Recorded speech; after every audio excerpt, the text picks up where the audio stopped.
Assalamualaikum warahmatullahi wabarakatuh. Sahabat Warta, semoga Anda dalam keadaan sehat dan berbahagia.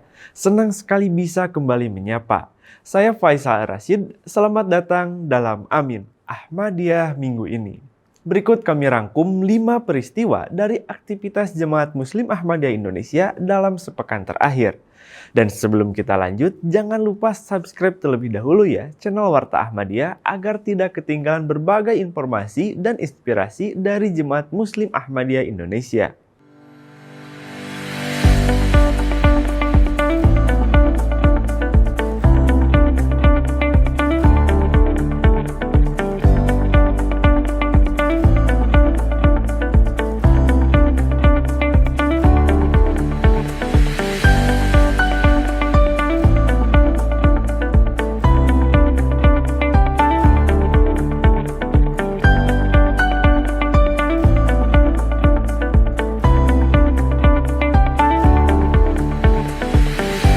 Sahabat Warta, kita awali dari semangat generasi muda yang membuktikan bahwa keimanan tidak berhenti pada janji, melainkan diwujudkan melalui aksi nyata bagi sesama. Peserta KPA Exhibition 2026 kembali berkumpul secara serentak di 16 titik di seluruh Indonesia pada Sabtu 18 Juli 2026. Kegiatan bertema dari janji menuju aksi bukti keimanan melalui kontribusi nyata ini menjadi tahap kedua dalam rangkaian trilogi KPA setelah Bonding Day dan sebelum Youth Camp. Selama 2 bulan, setiap kelompok membangun dan menjalankan berbagai proyek sosial yang kemudian dipresentasikan sebagai wujud nyata kepedulian terhadap masyarakat. Dalam sambutan Amir Nasional Jemaat Muslim Ahmadiyah Indonesia yang dibacakan oleh Naib Amir Bidang Tarbiyat Dr. Jayadi, disampaikan bahwa keimanan sejati harus tercermin melalui amal soleh dan manfaat nyata bagi sesama. Seluruh karya yang ditampilkan tidak hanya menjadi hasil pembelajaran, tetapi juga mewujudkan tumbuhnya kepemimpinan, kolaborasi, empati, dan semangat pengabdian para peserta. Kegiatan ini menegaskan komitmen Jemaat Muslim Ahmadiyah Indonesia dalam menyiapkan generasi penerus yang siap berkontribusi bagi bangsa dan kemanusiaan. Dari pembinaan generasi muda di dalam negeri, kita beralih ke langkah Jemaat Muslim Ahmadiyah Indonesia dalam membangun jembatan persaudaraan dan dialog di tingkat internasional. Sejumlah tokoh nasional Indonesia bertolak menuju Jalsah Salanah UK 2026 melalui Bandara Internasional Soekarno-Hatta, Tangerang pada Minggu 19 Juli 2026. Salah satu yang turut berangkat adalah Ketua Komnas Perempuan Maria Ulfa Ansor sekaligus tokoh Fatayat Nahdlatul Ulama. Menurutnya, kehadiran dalam Jalsah Salanah UK bukan sekedar mengikuti pertemuan internasional, melainkan melanjutkan persahabatan dan dialog yang selama ini terbangun bersama Jemaat Muslim Ahmadiyah Indonesia.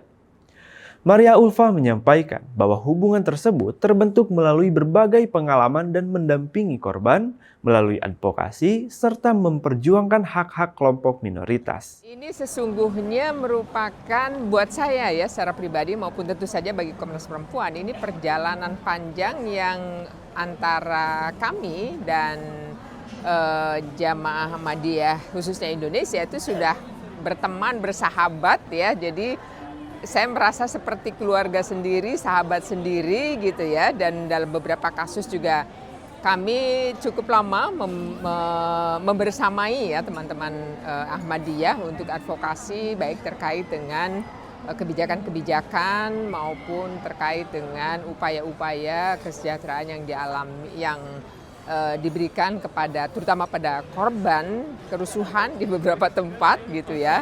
Ini saya kira menjadi selain juga menjadi perjalanan panjang juga buat saya pengalaman yang sangat berharga, bersama-sama mendampingi korban, bersama-sama melakukan upaya-upaya advokasi, dan sampai dengan hari ini karena saya di Komnas Perempuan salah satu mandatnya juga memberikan pendampingan kepada teman-teman atau kelompok minoritas yang menjadi mandat dari Komnas Perempuan. Ia juga mengaku menantikan kesempatan bertemu kembali dengan Khalifatul Masih kelima Hajrat Mirza Masroor Ahmad yang menurutnya menjadi pengalaman spiritual dan persaudaraan yang bermakna. Tidak hanya tokoh perempuan, semangat membangun dialog dan belajar dari nilai-nilai perdamaian juga mendorong berbagai tokoh lain turut mengikuti Jalsah Salanah UK di tahun ini. Direktur Eksekutif Setara Institute, Halili Hasan, juga bergabung dalam rombongan Indonesia menuju Jalsah Salanah UK 2026. Menurutnya, nilai-nilai yang diperjuangkan Setara Institute dan Jemaat Muslim Ahmadiyah Indonesia memiliki banyak kesamaan, terutama dalam bidang kemanusiaan, pelayanan sosial, dan penguatan toleransi. Ia ingin menyaksikan secara langsung bagaimana sebuah komunitas Muslim global membangun persaudaraan, mempertahankan nilai-nilai non-kekerasan, serta menghadirkan perdamaian di tengah keberagaman. Halili menilai prinsip love for all, hatred for none menjadi contoh bahwa perdamaian dapat menjadi cara merespon berbagai tantangan dan diskriminasi. Menurutnya, pengalaman tersebut menjadi pelajaran berharga bagi upaya membangun kehidupan berbangsa yang lebih toleran dan inklusif. Pertama karena nilai kita sama, nilai setara dengan nilai JAI kan sama. Kita sama-sama bekerja untuk kemanusiaan, untuk pelayanan sosial, untuk memajukan toleransi, sama lah saya kira. Sehingga tidak sulit bagi saya pribadi terutama untuk menerima undangan menghadiri Jalsah Salanah di UK. Setelah tiba di Inggris, rombongan tokoh nasional Indonesia tidak langsung mengikuti Jalsah Salanah, melainkan terlebih dahulu menelusuri jejak sejarah perkembangan Islam di Eropa.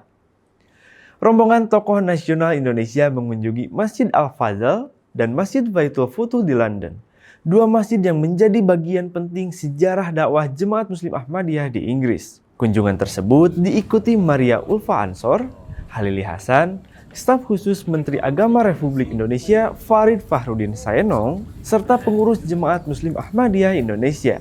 Di Masjid Al-Fadl, rombongan mengenal lebih dekat sejarah masjid pertama yang dibangun khusus di London pada tahun 1926.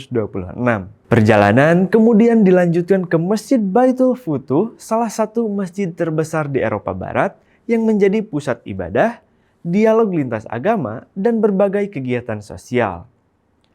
Bagi para tamu, kunjungan ini memberikan gambaran bahwa penyebaran Islam di Eropa tidak hanya dilakukan melalui dakwah, tetapi juga melalui pendidikan, pelayanan sosial, dan semangat persaudaraan lintas bangsa. Dari semangat pelayanan kemanusiaan yang ditunjukkan di tingkat internasional, kita tutup rangkaian pekan ini dengan aksi nyata menjaga lingkungan bersama generasi muda di tanah air. Gerakan lingkungan Clean the City Jemaat Muslim Ahmadiyah Indonesia mendukung implementasi aksi ekologi dalam rangkaian MPLS Pancawaluya 2026 di Kota Tasikmalaya. Kegiatan yang diselenggarakan Dinas Pendidikan Provinsi Jawa Barat ini melibatkan siswa baru dari 3 sekolah menengah atas untuk melaksanakan aksi peduli lingkungan di kawasan Taman Makam Pahlawan Kota Tasikmalaya. Sekretaris Nasional Clean the City Usama Ahmad Rijal menyampaikan bahwa pendidikan karakter akan lebih bermakna apabila disertai pengalaman nyata melayani masyarakat dan menjaga lingkungan. Menurutnya, kepedulian terhadap kebersihan ruang publik tidak hanya menumbuhkan tanggung jawab, tetapi juga membangun kebiasaan positif yang dapat terus dibawa dalam kehidupan sehari-hari. Melalui kolaborasi pemerintah, dunia pendidikan, dan komunitas, diharapkan semangat menjaga lingkungan terus tumbuh menjadi budaya yang berkelanjutan. Sahabat Warta, demikianlah rangkaian informasi dalam Amin Ahmadiyah minggu ini. Semoga berbagai kisah yang kami hadirkan hari ini dapat menambah wawasan, serta menginspirasi kita untuk terus berkontribusi melalui pendidikan, persaudaraan, dialog, dan kepedulian terhadap sesama serta lingkungan. Saya Faisal Ar-Rasyid pamit undur diri. Sampai jumpa pada episode berikutnya. Jazakumullah ahsanal jazaa. Wassalamualaikum warahmatullahi wabarakatuh.